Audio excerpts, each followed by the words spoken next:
Hello, fellow fellers. Hey, the heavyweight division of the UFC is about as entertaining a division as ever been. And I've never been particularly crazy about the heavyweight division because it always went, one guy'd win, one guy'd lose, back and forth for the whole time. Nagano got in there and did pretty well. I think he defended it twice. He taking it from Stipe, who was considered the greatest heavyweight of all times.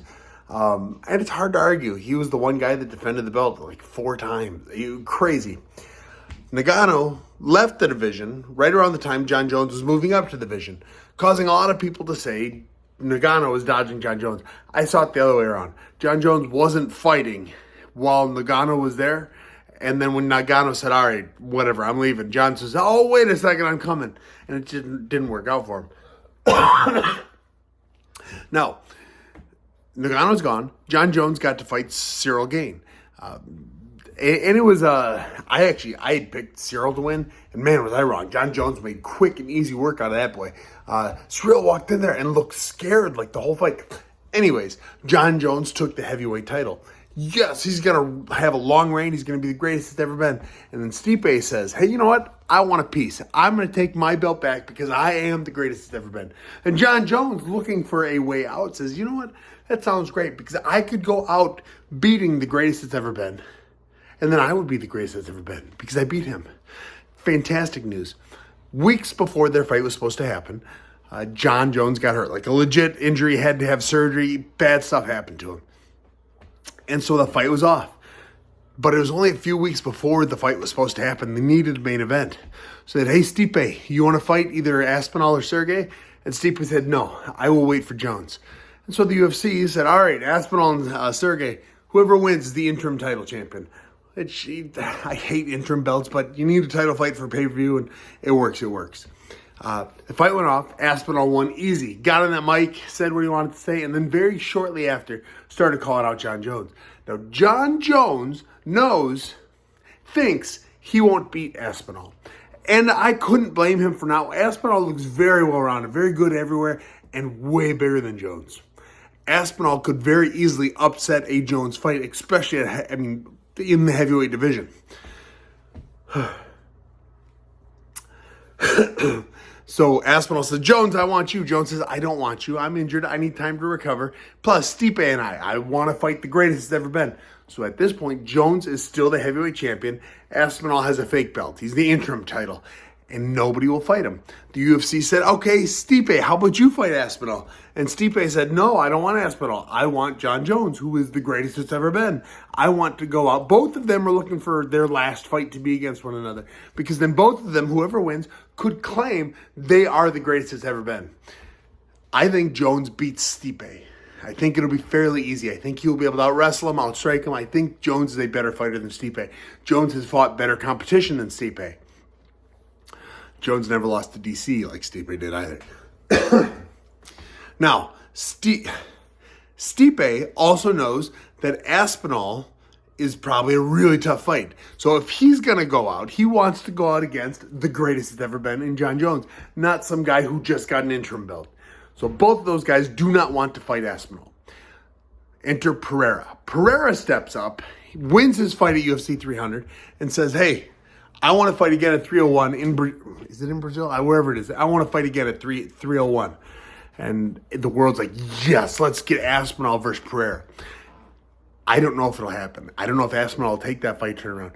If they do, I think Aspinall wins, and I think he wins pretty easily. I think he gets a takedown. I think he grinds him, beats him up pretty handedly, especially on a short notice fight like this.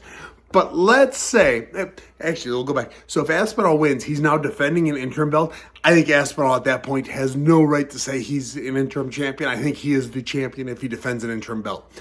Anyways, let's say Pereira wins, which I don't think he will. Let's say Pereira wins. Pereira is now a 3-division champion, which makes me want him to win. I want to see him be the champion. And at that point, sorry, I got a cough. At that point, I could see Jon Jones saying, you know what, I'll fight Pereira. And I could see Stipe stepping up and saying, you know what, I'll fight Pereira too. So if Pereira gets his 301 fight and fights Tom Aspinall and wins, I could see a race for the champion of Jon Jones, or the greatest has ever been, in Stipe, to want to fight Pereira. Because I think both of those guys could beat Pereira. And both of those guys are going to retire after their next fight.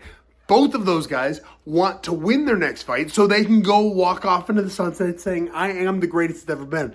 I beat Stipe, who is the greatest heavyweight, or Stipe says, I beat Jones, who's the greatest fighter that's ever been. I think it's a real possibility that if Pereira beats Aspinal, which I don't think he will, but if he does, those two will come out of their semi-retirement, their waiting pattern of fighting each other to try and fight Pereira. I have been long in saying I think Pereira is the most overrated champion. Although I have been proven wrong time and time again, he just has no takedown defense. He's bad takedown defense, terrible jiu-jitsu, incredible striking, and power unlike anyone in the 205 division. It's crazy how hard he hits. But with that lack of ground, Jones would out-wrestle him, Stipe would out-wrestle him.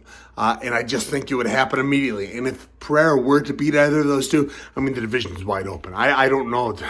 I think that's when you see Curtis Blaydes step up, who's got to be close to a title fight, maybe. Or did he just lose? I don't even remember. Curtis Blaydes is he's a gatekeeper for the number one contender spot, which is a great place to be, except he has to fight all the best in the world. Maybe he's close to that title shot again. Or you get Gain versus Pereira, which would be a hell of a kickboxing fight. Two of the biggest dudes, strongest dudes, most powerful strikers in the UFC fighting each other. That would be great too. But all of this comes back to saying right now the heavyweight division is the most entertaining division in the UFC because you don't know who's fighting next. You don't really know who the champion is right now.